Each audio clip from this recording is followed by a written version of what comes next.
नमस्कार, मनोभाव चैनल में आपका स्वागत है। भगवान की सखी, आदर्श भगवत विश्वास की मूर्ति देवी द्रौपदी पांचाल नरेश राजा द्रुपद की अयोनिजा कन्या थी। इनकी उत्पत्ति यज्ञ वेदी से हुई थी। इनका रूप लावण्य अनुपम था। अंग कांति श्याम सुंदर होने से इन्हें लोग कृष्णा भी कहते थे। द्रौपदी उच्च कोटि की पतिव्रता एवं भगवत भक्ता थी।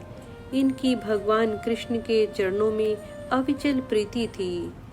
उनकी सर्वव्यापकता और सर्वशक्तिमत्ता में भी इनका पूर्ण विश्वास था। जब कौरवों की सभा में दुष्ट दुशासन ने इनका चीर हरण करना चाहा और सभासदों में से किसी का साहस न हुआ कि इस अमानुषी अत्याचार को रोके, तब उस समय अपनी लाज बचाने के लिए कोई दूसरा उपाय न देख इन्होंने अत्यंत आतुर होकर भगवान श्री कृष्ण को पुकारा और उनकी स्तुति गाई। द्रौपदी ने कहा, हे गोविंद, हे द्वारिकावासी, हे सच्चिदानंद प्रेम घन, हे गोपीजन वल्लभ, हे केशव, मैं कौरवों के द्वारा अपमानित हो रही हूँ। इस बात को क्या आप नहीं जानते? हे नाथ, हे रमानाथ, हे व्रजनाथ, हे आरती नाशन जनार्दन, मैं कौरव समुद्र में डूब रही हूँ। आप मुझे इससे निकालिए। कृष्ण कृष्ण महायोगी विश्वात्मा, विश्व के जीवन दाता गोविंद, मैं कौरवों से घिरकर बड़े संकट में पड़ी हुई हूँ। आपकी शरण में हूँ, मेरी रक्षा कीजिए। सच्चे हृदय की करुण पुकार भगवान तुरंत सुनते हैं। श्री कृष्ण उस समय द्वारिका में थे और उन्होंने वहीं से द्रौपदी के वस्त्र के रूप में प्रकट होकर उनकी लाज बचाई। भगवान की कृपा से द्रौपदी की साड़ी अनंत गुना बढ़ गई। दुशासन उसे जितना ही खींचता था उतनी ही वह बढ़ती जाती थी। देखते देखते वहां वस्त्र का ढेर लग गया। महाबली दुशासन की 10,000 हाथियों के बल वाली प्रचंड भुजाएं थक गई, परंतु साड़ी का छोर हाथ नहीं आया। वहां उपस्थित सभी ने भगवत भक्ति और पतिव्रता का अद्भुत चमत्कार देखा। अंत में दुशासन हार कर लज्जित हो बैठ गया। भक्त वत्सल प्रभु ने अपनी भक्त की लाज रख ली। धन्य है प्रभु की भक्त वत्सलता। फिर एक दिन द्रौपदी ने श्री कृष्ण से कहा, मधुसूदन, मैंने महर्षि असित और देवल से सुना है कि आप ही सृष्टि करता है।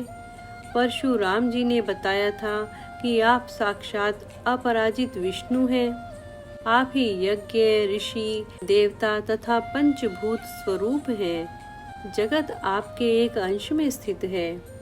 त्रिलोकी में आप व्यास हैं। निर्मल हृदय महर्षियों के हृदय आप में स्फुरित होते हैं। आप ही ज्ञानियों तथा योगियों की परम गति हैं। आप विभु हैं, सर्वात्मा हैं। आपकी शक्ति से ही सबको शक्ति प्राप्त होती है। आप ही मृत्यु, जीवन एवं कर्म के अधिष्ठाता हैं। आप ही परमेश्वर हैं। मैं अपना दुख आपसे न कहूँ तो किससे कहूँ? यूं कहते कहते द्रौपदी के नेत्रों से अश्रुओं की झड़ी लग गई। वे फूट फूट कर रोने लगी और कहने लगी, मैं महापराक्रमी पांडवों की पत्नी, धृष्टद्युम्न की बहन और आपकी सखी हूँ। कौरवों की भरी सभा में मेरे केश पकड़कर मुझे घसीटा गया। मैं एक वस्त्रारज स्वला थी। मुझे नग्न करने का प्रयत्न किया गया। ये मेरे पति मेरी रक्षा न कर सके। इसी नीच दुर्योधन ने भीम को विष देकर जल में बांधकर फेंक दिया था। इसी दुष्ट ने पांडवों को लाक्षा भवन में भस्म करने का प्रयत्न किया था। इसी पिशाच ने मेरे केश पकड़कर घसीटवाया और आज भी वह जीवित है। पांचाली फूट फूट कर रोती रही। उनकी वाणी अस्पष्ट हो गई। वे श्री कृष्ण को उल्हाना दे रही थी कि तुम मेरे संबंधी हो, मैं अग्नि से उत्पन्न गौरवमयी नारी हूँ। तुम पर मेरा पवित्र अनुराग है, तुम पर मेरा अधिकार है और रक्षा करने में तुम समर्थ हो। तुम्हारे रहते मेरी यह दशा हो रही है। भक्त वत्सल प्रभु और न सुन सके। उन्होंने कहा, कल्याणी, जिन पर तुम रुष्ट हुई हो उनका जीवन समाप्त हुआ समझो। उनकी स्त्रियां भी इसी प्रकार रोएंगी और उनके अश्रु सूखने का मार्ग नष्ट हो जाएगा। थोड़े दिनों में अर्जुन के बाणों से गिरकर वे श्रृगाल और कुत्तों के आहार बनेंगे। मैं प्रतिज्ञा करता हूँ कि तुम साम्राज्ञी बन के रहोगी। आकाश फट जाए, समुद्र सूख जाए, हिमालय चूर हो जाए, पर मेरी बात असत्य न होगी, कभी नहीं होगी।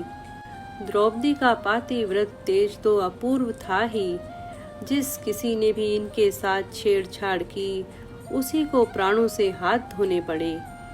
दुर्योधन, दुशासन, कर्ण, जयद्रथ, कीचक आदि सबकी यही दशा हुई। महाभारत युद्ध में जो कौरवों का सर्वनाश हुआ उसका मूल सती द्रौपदी का अपमान ही था।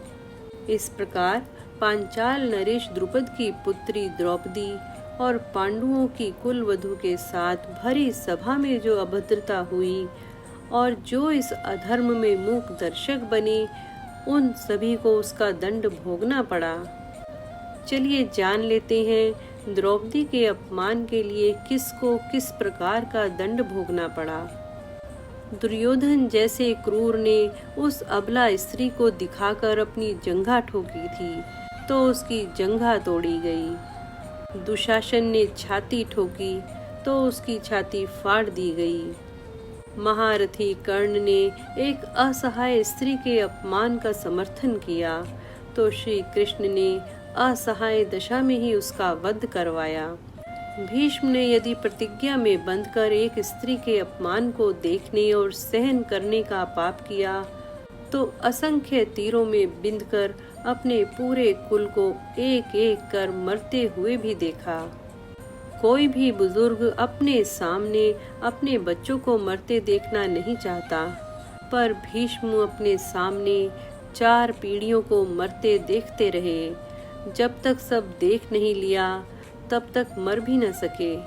यही उनका दंड था।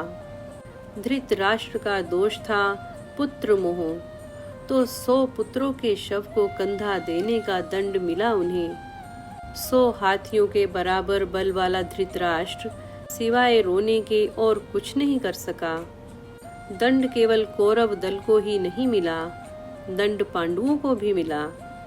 द्रौपदी ने वरमाला अर्जुन के गले में डाली थी, सो उनकी रक्षा का दायित्व सबसे अधिक अर्जुन पर था।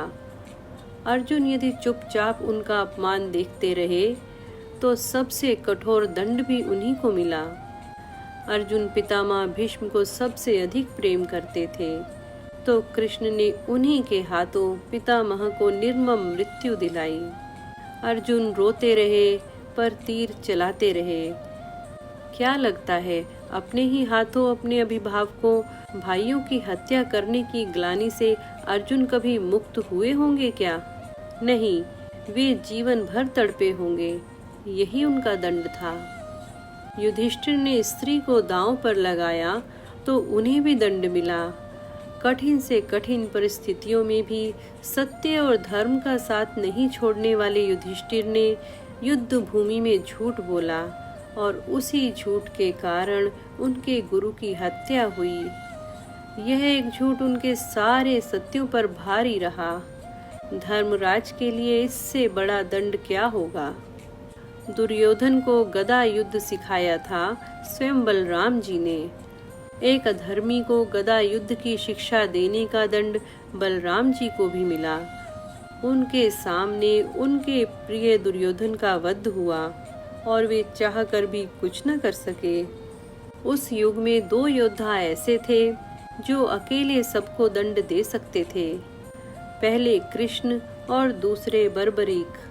पर कृष्ण ने ऐसी कुकर्मियों के विरुद्ध शस्त्र उठाने से इनकार कर दिया और बर्बरीक को युद्ध में उतरने से ही रोक दिया। लोग पूछते हैं कि बर्बरिक का वध क्यों हुआ। यदि बर्बरिक का वध नहीं हुआ होता तो द्रौपदी के अपराधियों को यथोचित दंड नहीं मिल पाता।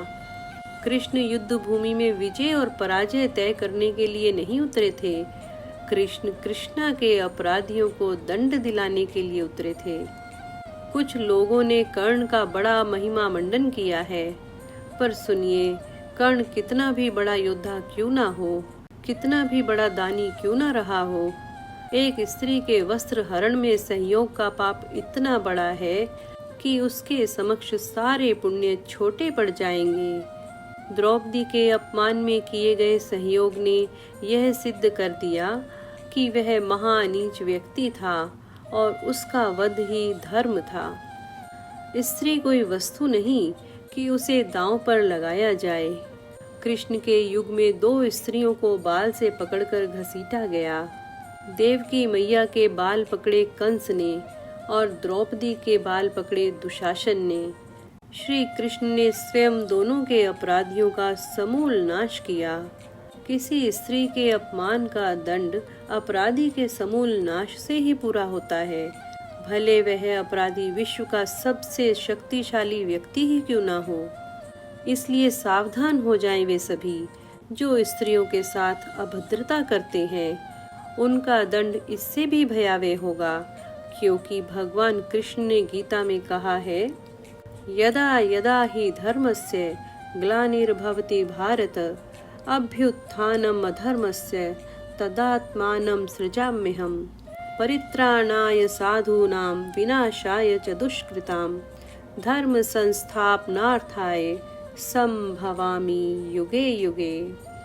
तो प्रेम से कहिए, जय श्री कृष्ण।